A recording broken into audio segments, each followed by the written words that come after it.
Welcome, everyone, to another session of Being at Home with George during time of COVID. I'm very excited about being able to have this opportunity to talk about the possibility of embracing the hurt and the pain and generating the hope. And I think it's very interesting that I was watching some of the conversations people were having about dealing with these challenging times of COVID and the social unrest or the racial injustice, as well as some of the hurricanes, and then dealing with the whole thing about just go to school or not to go to school. So there's a lot. There's a lot there to unpack, especially as we go into the autumn season after the end of summer. And last week we talked about embracing the hurt in detail and a call to action. And this week I like to talk about the idea of being able to be with the hurt and at the same time generating the hope. And it's interesting because there was a young lady, I don't remember her name, but she talked during the Democratic convention about her dad who died of coronavirus, and she became active. So obviously her being there and sharing her experience with her dad, and just to get into it a little bit, that he was led to believe that it was safe for him to go out and to go to do some karaoke, and then he ended up contracting the virus, and he passed away, and he felt like he was betrayed by the powers that be that told him that it was safe, or was in denial about the fact that there's a lot of danger out there. There's a lot of with this coronavirus. It's not a joke. And so she talked about how she is dealing with that, and what from what I could see and what she was saying, she's developed this need to get out there and to share her story, her experience, strength, and hope with others, and also to find a way of how can I make it so no one else goes through what I go through. I think she might have talked to Joe Biden, or Joe Biden was talking to someone, and he said that the way he deals with that pain, especially of loss, his daughter and his first wife and his son, is to find purpose. That the hurt is there, but you embrace it, but then you find purpose. You find a raison d'etre, a way of being. And this is what Viktor Frankl said. Viktor Frankl said, when we find meaning in suffering, it ceases to be suffering. And that indeed has been my experience, having to deal with substance abuse issues as well as chronic pain, is me understanding that when I got into recovery, we talk about the three pillars, which is recovery, unity, and service. And first thing I learned was that in order for me to stay clean and sober, I had to be of service, which meant that I had to help another person, sick and suffering person, get through their whether it's not just substance abuse, but pain in general, especially chronic pain. I've talked to people in my groups about managing chronic pain, but talking to them about how I did it, my experience, strength, and hope, and giving them the hope, as we talk about generating hope, that they too can do it. So being able to overcome my substance abuse by helping other people with their substance abuse, and it's what I call, sometimes when I'm in pain or I'm suffering, I can forget myself to find myself. And what does that mean? That means I can think about, how can I be of service to some other person? How can I help someone else who is suffering, or even somebody that's not suffering, just a simple thing like kindness, or smiling at them, or saying hello, asking them about themselves, which I talked about in the past, about embracing people, seeing the masterpiece in them. So this idea of having purpose, especially when we're going through these difficult times, how can we find a purpose to help somebody else? How can we forget ourselves to find ourselves? And how can we give something away to keep it? And so I learned this in my 12-step recovery. And as we talk about, unity,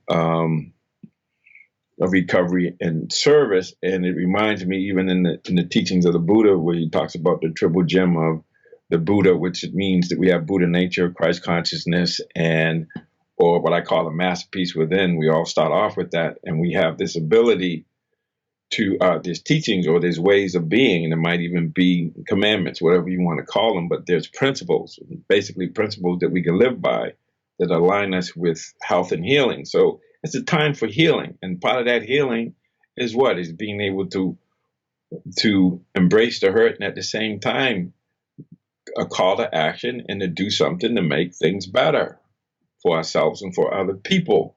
And so when you think about the Buddha, the Dharma, or the teachings, and the community or Sangha, it's about that. We don't live in a bubble. We're social creatures. And so to the degree that I can first take care of myself, find myself, help myself, then I can help others. But part of helping myself sometimes is getting out of myself and helping others. So I'm not only helping them, but I'm helping myself. So I talked about forget myself to find myself. And I also talk about give it away to keep it. So if I want love, I have to be loving. If I want kindness, I have to be kind. So the Buddha, the Dharma, the teachings, and the Sangha, the community, how can we do this together?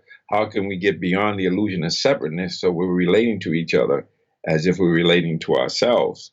And so I think that it's really important that during this time that we can make the shift from doing the being, which is like being kind, being present, being engaged, being willing to be of service.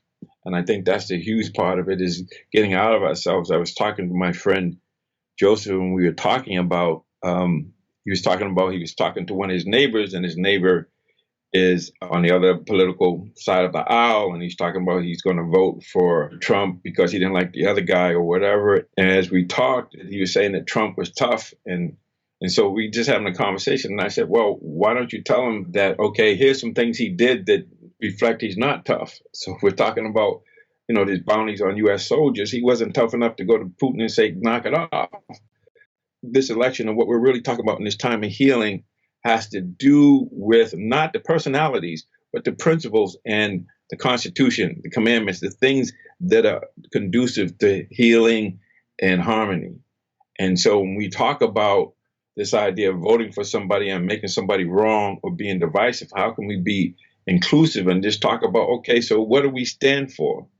Who do we want to be? So if we want to have the pursuit of happiness, and if we want unalienable rights to pursue life, liberty, and happiness, then that should be something that we all have an intention and an ability to do. And so part of that is maybe we have to vote not because of what I want, but for the greatest good, keeping my own values in mind. And so when I think about it, that's how I think about it, is I'm going to vote for, I want the republic to stay the way it is. It's nothing personal.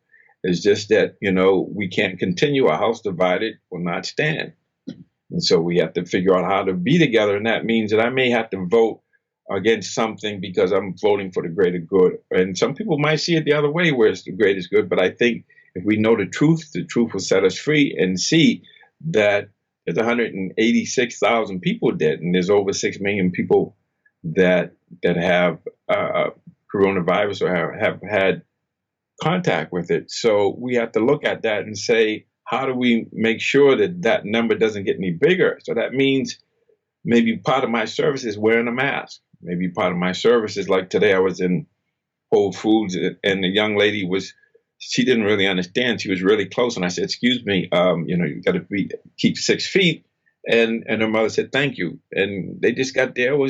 I didn't make a big thing out of it, but to me, that's self-care for her, for myself, even if it's uncomfortable. It's really more about how can I serve, how can I be myself? And I'm not perfect, and no one's perfect, but sharing with people how I deal with my substance abuse history, how I deal with my chronic pain, how I look at the politicians, and how I'm looking at it like, okay, so are they for life or against life? Are they helpful to everyone, or they just catering to their own base or to a certain tribe, instead of looking out for the whole community? Because that's the only way we're going to get out of these crises, is to do it together. So in my mind, that extra $600 that people were getting unemployment was really helpful. The difference between, I was reading about, there's a difference between somebody being able to just, hold on until things get better, versus someone not being able to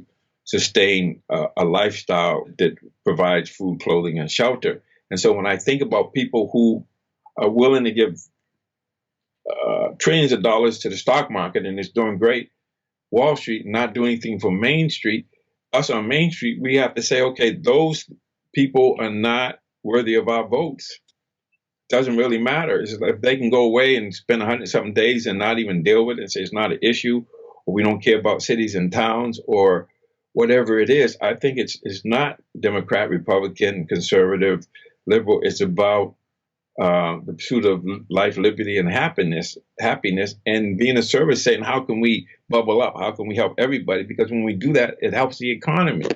So it's just dereliction of duty in my mind. So on some level, for me, it's just really being clear about how do I use my power to make sure things get better. The purpose is to help others, to alleviate suffering, or to eliminate it. And so that's kind of the purpose that I'm up for. And we need to have these conversations. So when we disagree, we need to talk about, okay, what are we really voting for? Or why are we letting people stay there who are not serving us and they're serving some interest, and all the money is bubbling out to overseas accounts and not staying in the community, not staying in the economy. So we have to talk about that.